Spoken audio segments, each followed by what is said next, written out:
Welcome to Go for Green Living and Green Hippies. This is Daniel. I'm Ruth. Yes. We have a guest today. Yes, Ralph, our friend. I don't know. He normally don't like to be on camera, but y'all have seen him before in bee videos, past bee videos. But this is really important because his experience with plantain. Basically, I use plantain as a treatment for bee stings or any insect sting, actually. Even snakes. One of our beekeepers was under his house doing some work, and he got bitten by the brown recluse. And that's a spider that is almost as bad as a venomous snake.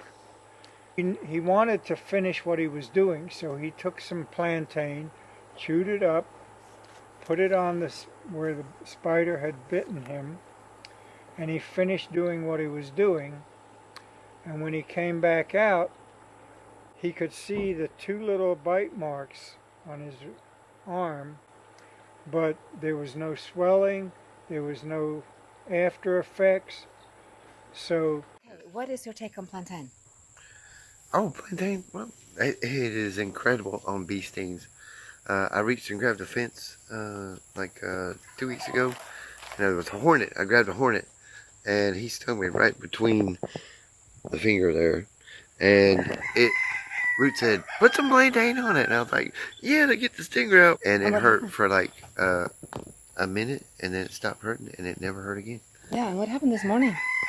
You got stung by a bee. Yes, I did, didn't I? So as we were preparing to shoot this video earlier today, I actually had a little incident. I was weeding and I kind of like got a bee sting. I think it was a wasp sting. But I take a plantain leaf and it works on both wasp and bee sting and bumblebee sting. Oh my gosh, it was bad. So I just do like this. I kind of like, what I do is I try to get the essence going in the oils. I made a band-aid. I took the plantain around my little finger and put a hairband around it as a band-aid, and it works quite well. She took her own advice, put plantain on it, and it stopped hurting in like 5 minutes. Yes. Yes. Yes, between 3 and 5 minutes, which is like a miracle. Yes. Yes. Plantain is one of those you need around. Yes, definitely. the plantain, if used immediately after a bite or a sting, even a snake, it will help and possibly even cure, keep you from going to the hospital. Frankly, the thing I use the most for is for stings and bites and itches, and it helps so much. The underneath draws out, and when it's drawn out the poison, you turn it upside down, you take another leaf and use the upside, and that will kind of like soothe it. But it has so much nutrition, ridiculous amounts of nutrition, you see. Dry the seeds, so I have them, so I can use the seeds. And so you use the leaves, right? You didn't use the seeds. The seeds are used to make psyllium, and psyllium is METAMUCIL, basically, without the sweetener.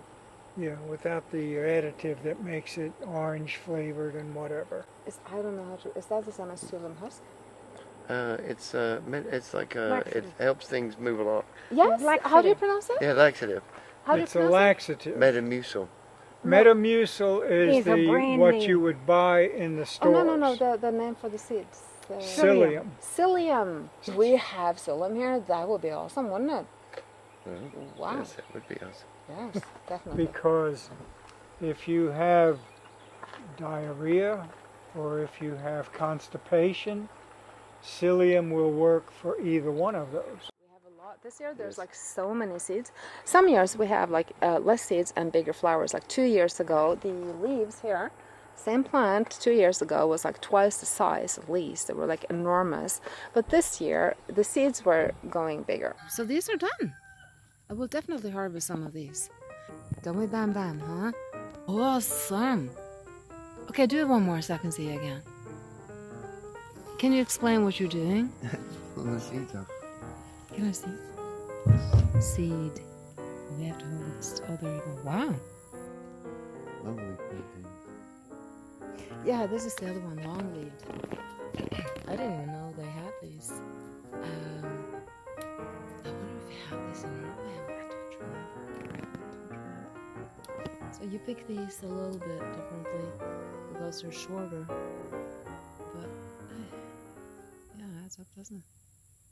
And we also have seedlings with seedlings on them. So this is the year for seeds, and also our peach trees are doing very well. So Yes. did you notice that there's a lot of seeds? Yeah.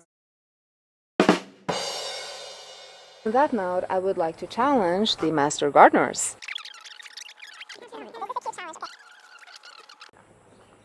And we have the challenge. So we are inviting the master gardeners with Rolf Plantago here on the challenge, and they have no idea at this point what the challenge is because this is part of the surprise. Homemade natural insect repellent challenge. We challenge everybody to do their insect repellent. And the best insect repellent remedy wins $100. Really?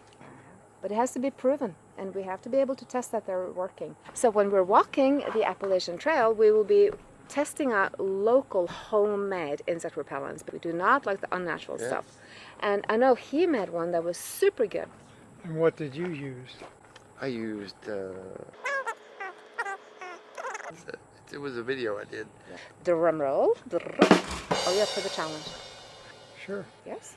So we can spread the word around, see who's willing to participate. So you send a sample. The thing is that, but I do love natural, you know. When we're going to walk the Appalachian Trail, we're going to send in advance, so we're going to be able to try out like a little bit each. So we're going to want to have the small containers. We'll give you more information later.